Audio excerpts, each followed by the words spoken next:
Well, Dom's diary comes from Edinburgh on this occasion. I do seem to be darting around a little bit at the moment, having been over to Radio Days in Sweden. More about that in a second. I'm up in Scotland at the moment, working with somebody who's developing collaborative partnerships for sound vision right across the UK. So work I'm very, very happy to be part of, but what an amazing place to be doing it in.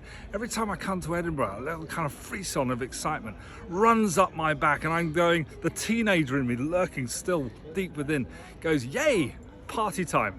And I loved coming here since I first did the Fringe back in 1983, and a particular soft spot for the new town where I'm lucky to be staying at the moment. And that reminds me very much of Bath, different stone of course, but architecturally very, very similar to the city where I now live. And if you look behind me here, you've got this sort of folly, I guess is what it is, but it is very evocative of the Parthenon, and I think that's one of the reasons why this part of Edinburgh is known as the Athens of the North. But what I wanted to do in this edition of the programme, as I'm scooting all around the world, is take us back to Malmo and Radio Days Europe. And I'll tell you for why, because I used to be an event organiser, or party organiser is what we used to call it. And so I have half an eye on how people do their kind of conferences and their shows. And I just want to show you the opening of Radio Days Europe, because this is how to do it. Famous for Volvo, IKEA, and of course, but it's time to add one more thing to that list. For the next few days, Sweden is home to the world's best radio and audio conference. Welcome to Malmo and welcome to Radio Days Europe 2022. We're back in person and online.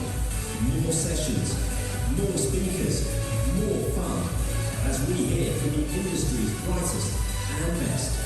Radio Days Europe is the place for ideas, insight and innovation, plus the best networking opportunities on the planet. The creative and vibrant city of Malmo is our backdrop as we discuss and debate audio today and tomorrow. You're at the right place for radio, audio and podcasts. You're at Radio Days Europe 2022.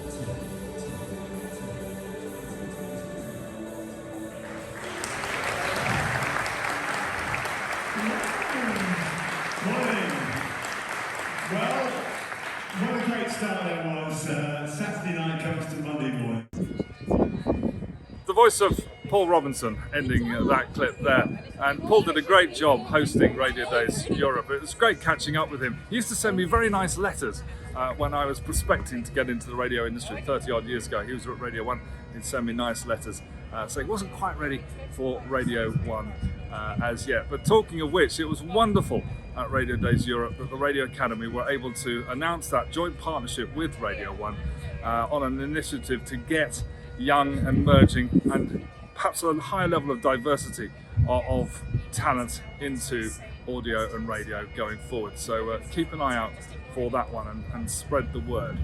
And here we are in West Parliament Square in Edinburgh, just outside of St Giles Cathedral. Just been to the service on a Sunday, and on our way up here, walking across Edinburgh, one of my most favourite things to do is walking around Edinburgh, and I've been doing it for many decades. And as we were coming along, clumps of tourists all hanging on to the every word of locals to tell them about the dastardly deeds of Burke and Hare. And we actually walked past, it always makes me smile this, we walked past the McDonald's, or near the McDonald's in Princes Street, where Billy Connolly told a fantastic story of how he took his children there. And I love the way he gives them a sort of posh Edinburgh accent, which presumably they don't have at all. They must speak in kind of Californian, I would think, because that's where they grew up. And Billy's standing there with his daughters, and they go, "Daddy, what part of the chicken do the McNuggets come from?" And he looks at the camera and says, "Thank God they didn't ask me about the Egg McMuffin." Being here in West Parliament Square is rather nostalgic for me, because it reminds me of the first time I ever came here. I was 17 and my friends hired a little plot here during the festival, the Fringe festival, and they performed Aesop's Fables as a promotion to our evening show, which was something very challenging around about the IRA, and we rather relieved to have got through that. We came back and slightly copped out the following year by doing the importance of being earnest and Oscar Wilde, and hence the start of my lifelong love of the work of Oscar Wilde, which will have to be a story for another occasion. But talking of which, I'm joined by my friend Geordie, who's just celebrated his 17th birthday. Hello Geordie, happy birthday. Thank you very much, Dom. So tell me what it's like going to school here in Edinburgh, and I'm really interested in if you think it's important to develop media skills for the world, whatever you decide to do in it. Yeah, well, it's fantastic to be here studying in Edinburgh. The Edinburgh Academy is where I'm at, and I think media is so important in the modern day to not only connect with family and friends, but with work especially, and building up the media skills in such a wonderful place as the Edinburgh Academy is very important. Do you know what you're going to do yet? Well, I'm not sure, but I am rather interested in acting, and I think films and such, and the way they advertise new movies, especially these days, is through media. And so you're in the right place. If you want to develop a career in acting, is part of being part of the Fringe, and because when I was your age in the 80s, it was very much about acting and performance and music, and then kind of comedy ruled supreme from the 1990s onwards. Is it something that you're keen to get involved with as maybe a bit of a founding to a future career? Yes, well, I've always been very passionate about Stephen Fry and Hugh Laurie and their works and such, and they started out at the Fringe, and obviously they gained huge success through comedy. And I think I don't know if I'm that funny, but I hope my friends and family tell me that I am. But yeah, I think it's a good starting block to be here for the Edinburgh Festival. Maybe that's what I'll do in the future years to come. Geordie, best of luck with it. Keep us posted. Thank you very much. I'm heading over to Ingleston. We've got something rather special. Well, here I am at the Norton House Hotel and Spa. It's right on the west side of Edinburgh, and I've got a really great reason to be here today.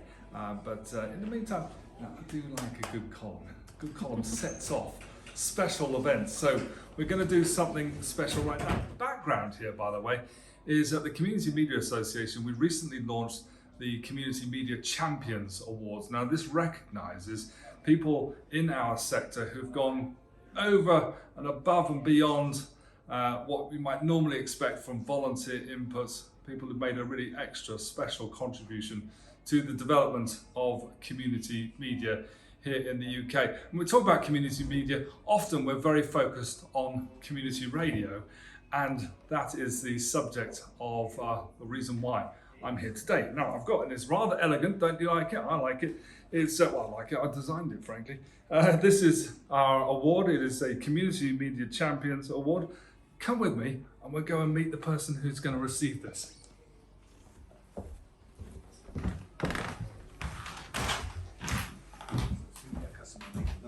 We'll just make our way through the mob. Dear me, businesses. And here he is. Ian, hello. John, hello. It's fantastic on behalf of the Community Media Association to present you, Ian Robertson, with the Community Media Champions Award. That's it. We've got a nice table there for you as well. Wow, something else that. Thank you. And that's for outstanding contribution to really community radio. I've got to say, Ian, I've always found you to be an inspirational person, because when I first came to East Coast Radio, which you led for many years, now taking retirement, but when you were there, one day I came, it was about 2017, August 2017, and there was a real buzz and excitement with you and all the other volunteers there. And it turned out that was the day you knew you had got the Princess Royal Award for training. And I went, what's that? And you told me all about it, and then next year Summer Valley FM were recipients. You actually went back in for a second year, and you, in your marvellous tartan trews, was down there at St James's Palace, and we met and we had a nice time with the Princess, didn't we? We did indeed, yeah. First name Jams. In your case, yeah. I think you've led the way for that particular recognition process of the Princess Royal Training Award. There's been a few other community stations. What's great, and I'd love to get your thought on this, is that we in community radio are leading the way on training as typified by those who've received that award. And I think those in the BBC, those in the other sectors should know that and celebrate that with us. I agree with you totally. I feel that community radio has done what it's supposed to do. It's took the community in no matter who you are, no matter what you are, whereas the commercials and the nationals would never dream of BBC maybe now, and I can't contradict them because I've got three people who live with forms of autism, all full-time with the BBC now. Now, that would never have happened 10 years ago. No way. And I feel that to have people on air who live with all sorts of issues in their life, from Down syndrome right up to autism, through the whole spectrum, is quite incredible. And there's not been an opening for people to do that ever until community radio come along. And so, in your, in your philosophical approach, it is really about inclusion, and the power of inclusion makes a better quality for local radio. I think I agree with that, yeah, definitely. I just had this vision of when doing it myself. I'd worked in other community radio stations for a couple of years, and I kind of learned it wasn't really what I saw to be community. And so East Coast came along, and it was what I saw to be community. And it was fantastic for 12 and a half years. Well, I'm so pleased to see you in your home territory up here in Scotland for this award. Many congratulations. You are on the inaugural list of recipients of this award, and that is a fellowship and a fraternity that will grow here on in. But you're in you're the advanced party, if you Well, like. thank you so much. Thank you to everybody involved. Kind of took the wind out of my sails a bit, but thank you. That's quite an unusual thing for him. His sails are normally full of wind. Ian, you and Margaret, we're going to go and have some lunch now. Thank you so much for being part of this film and Donna's Diary. Enjoy your award. Got a nice mantelpiece to put that on? Yeah, I'm sure we'll find a nice place for it. Ian, many congratulations. And that is it for Dom's Diary this week. But I was going to say I'll be back here very soon. I won't be. I'll be back in England with thoughts of the Jubilee weekend. But from here, west of Edinburgh, with my friend Ian Robertson, goodbye for now.